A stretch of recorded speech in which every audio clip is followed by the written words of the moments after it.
단계를 들어가야 합니다.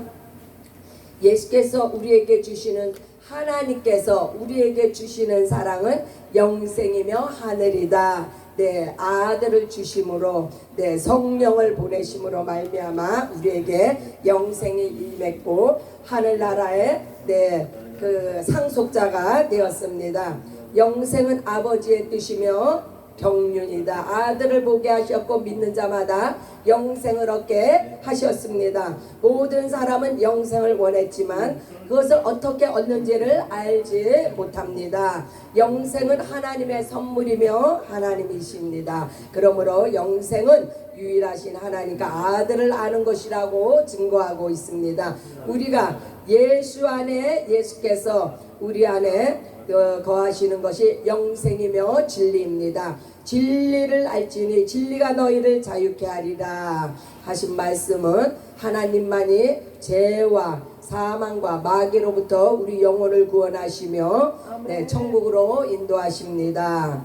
네, 율법과 양심은 우리 영혼을 구원할 수 없으며 육체의 죄만 정죄합니다. 하지만 예수님은 자신의 모든 피와 물을 다 흘리심으로 우리 영혼을 구원하시고 육체의 연약함을 용서해 주셨습니다. 하나님의 전부를 우리에게 주심으로 영생을 얻게 하신 것 같이 복음을 위하여 진실한 제자가 되기를 원하십니다. 네, 하나님의 전부가 무엇이에요? 하나님의 전부는 아들 예수 그리스도입니다. 그래서 그 아들을 우리에게 주셨다 하면 하나님 전부를 우리에게 네, 주셨다는 말씀이에요. 네, 우리는 육체를 위해서도 살고 영적 생활도 해야 되는 존재이므로 우리 마음이 나뉘어질 수가 있습니다. 그래서 네, 때로는 우리가 내 연민에 빠질 때도 있고 세상으로 눈이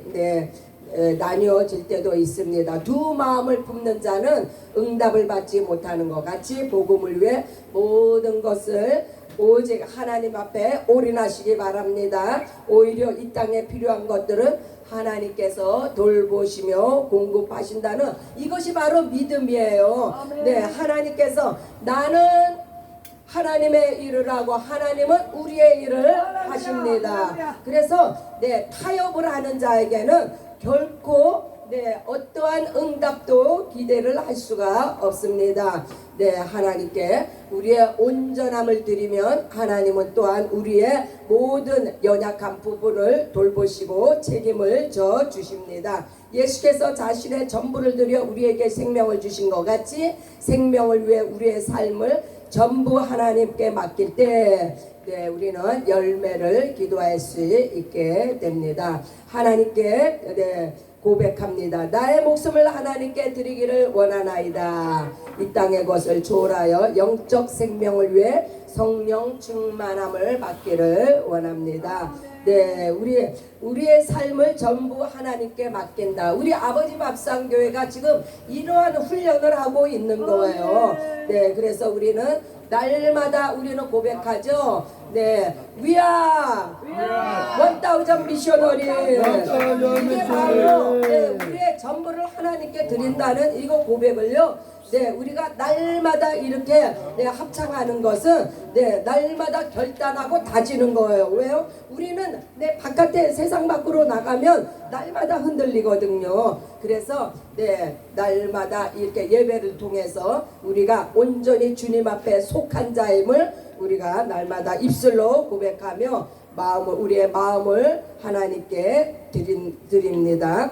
율법과 양심으로는 오직 육체의 죄를 정죄할 뿐이라고 했습니다. 육체의 그 예법인 율법으로는 영혼을 구원할 수가 없습니다. 그러나 예수께서 오셔서 전부를 우리에게 드림으로 우리의 전부를 예수님이 원하십니다. 또한 우리를 그렇게 발버둥치며 살아가고자 하는 우리를 예수님께서 불쌍히 여기십니다. 이제 말씀 구절을 보십니다. 요한복음 10장 22절 예루살렘의 수전절이 이르니 때는 겨울이라. 이 수전절이라는 말은요 봉헌절이에요. 봉헌절은 무엇이냐?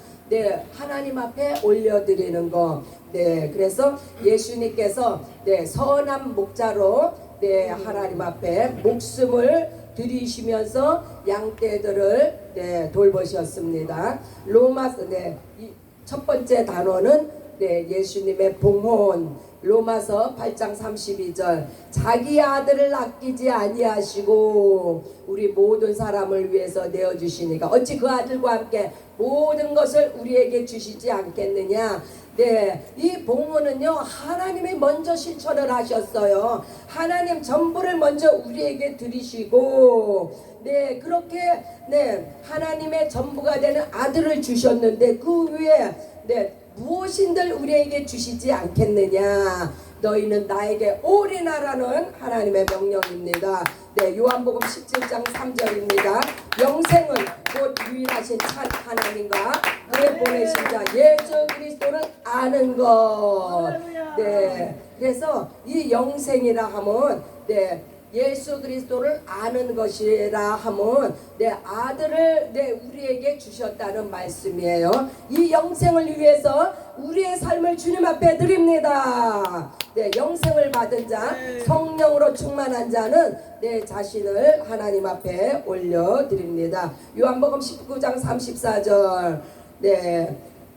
그 중에 한 군인이 창으로 옆구리를 찌르니 곧 피와 물이 나오더라. 이 피와 물은요, 네, 이 사람 인간의 네, 신체를 네, 이 피와 물이 빠져버리면요, 인간의 육체는 네, 아무것도 아니에요. 이제 목숨도 끝나고 모든 것이 끝나는 거예요. 예수님이 이와 같이 피와 물을 다 쏟으셔서 온 인류를 구원하셨습니다. 예수님의 전부를 우리에게 주셨어요. 네, 마태복음 5장 45절. 이와 같이 앉아 하늘에 계신 너희 아버지의 아들이 되리니 이는 하나님께서 그 해를 악인과 선인에게 주시며 비를 의로운 자와 불의한 자에게 내려주심이라.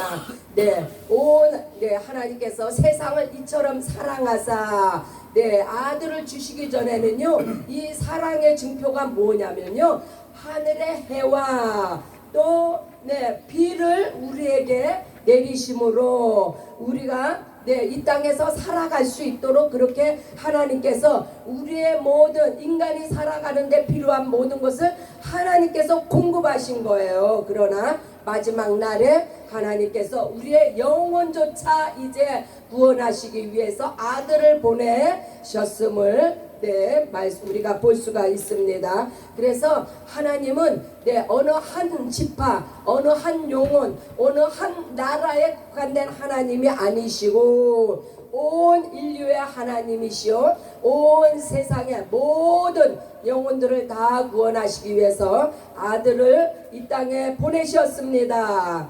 네, 두 번째 단어는 네, 이제 우리의 봉헌입니다. 그러면 예수께서 우리에게 어떻게 네, 우리를 위해 봉헌하셨는지를 네, 우리가 보았습니다. 이제 두 번째 단원에서 우리의 봉헌은 네, 이제 어떻게 이루어지는가? 로마서 12장 1절로 2절. 하나님이 기뻐하시는 너의 몸을 하나님이 기뻐하시는 거룩한 산제사로 드리라고 합니다. 이것이 너희의 드릴 영적 예배니라. 네, 이 세대를 본받지 말고 오직 마음을 새롭게 함으로 변화를 받아 하나님의 선하시고 기뻐하시고 온전하신 뜻이 무엇인지 분별하도록 하라. 네, 구별되게 살으라는 말씀이에요. 그것이 너희가 하나님 앞에 드리는 거룩한 산예물이라는 거예요. 어떻게 구별이 돼요? 네, 세상의 것에 마음 빼앗기지 말고 네, 율법으로 돌아가지 말고 온전히 네, 살리는 것은 영이니 네, 성령과 진리 안에 예배를 드림으로 우리가 네, 거룩하게 구별함을 받습니다. 그래서 분별이 있도록 기도하시고 네, 온전한 뜻이 무엇인지 날마다 우리가 생각하며 생각이 없으면요 네, 멸망의 길을 갈 수밖에 없어요. 우리는 생각을 해야 돼요. 네, 무엇이 하나님이 기뻐하시고 무엇이 선한 일이며 무엇이 온전한 것인지 생각하며 분별하여서 우리가 하나님의 기뻐하시는 그런 거룩한 산 제물이 다 되시기 바랍니다. 사도행전 7장 59절에 60절. 네, 이제 스데반이 복음을 뜨겁게 복음을 전하다가 이제 돌에 맞아 죽습니다. 이때의 그 스데반의 고백입니다. 주 예수여 내 영혼을 받으시옵소서. 네, 스데반이 목숨을 이제 하나님 앞에 봉헌하고 있습니다. 네, 순교로서 자신의 전부를 하나님 앞에 드립니다. 마지막 고백은 무릎을 꿇고 크게 불러 이르되 주여 이 죄를 저들에게 돌리지 마옵소서. 네, 이렇게 스데반의 목숨을 순교함으로써 자신을 온전히 올려드림과 같이 우리의 신앙생활도 이러한 마음의 이 결단과 신앙의 고백이 날마다 있으시기 바랍니다. 사도행전 2장 44절 47절 초대교회의 모습을 보여줍니다. 재산과 소유를 팔아서 함께 이렇게 공동체 생활을 하는 모습 가운데서 이러한 모습을 통해서 하나님께서 영광을 받으시고 주께서 구원받는 사람을 날마다 더하신다고 했습니다. 우리의 가진 것을 들어서 하나님 앞에 아름답게 올려드릴 때 하나님의 나라가 더욱더 흥왕하며 풍성해지며 하나님이 영광을 받으시고 또 구원받는 자들이 날마다 그 수를 더한다고 했습니다.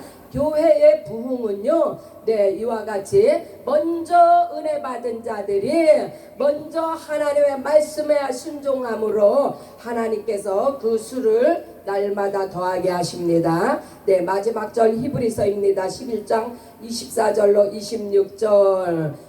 바로 모세가 믿음으로 바로의 공주라는 것보다 오히려 하나님의 백성과 함께 고난받기를 그 누리는 것을 더 기뻐했다고 했습니다. 그리스도를 위하여 받는 수모를 애굽의 모든 보화보다 더 큰 제물로 여겼다고 했습니다. 이것은 상 주시는 이를 바라보심이라. 반드시 하나님께서는 구원은 구원은 공짜예요. 100% 공짜예요. 구원에다가는요 무엇을 절대로 가미하면 안 됩니다. 오직 예수의 이름으로 우리가 구원을 받습니다. 그러나 그 후에 우리가 하나님 앞에 감사함으로 행하는 그 모든 우리의 헌신에는 반드시 하나님께서 이렇게 상으로 갚아주신다는 것을 말씀을 통해 알 수가 있습니다. 그래서 우리가 세상을 버리는 것이